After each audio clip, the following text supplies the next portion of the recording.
we've discovered 4 broken handoffs that wreck a skilled trades company's profits. Number 1, between the call and the booking. First of all, is this job an emergency?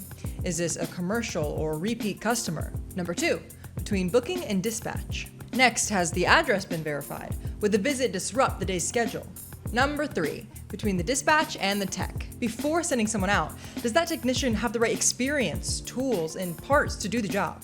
Number 4, between the tech and the office. Just because the truck has rolled away doesn't mean the job is finished. Did the technician record the job details so the office can close it? So now you're asking, great, handoffs get broken, now how do I fix them? That's simple. Follow the background rule. A job can't be handed off until the data meets a minimum threshold of background, which means a tech can't go out without notes on the problem, customer history, urgency, the proper tools, parts, and access codes. And it's crystal clear who owns the next step. Visit our website at the link in our bio for more resources on how you can improve your skilled trades business.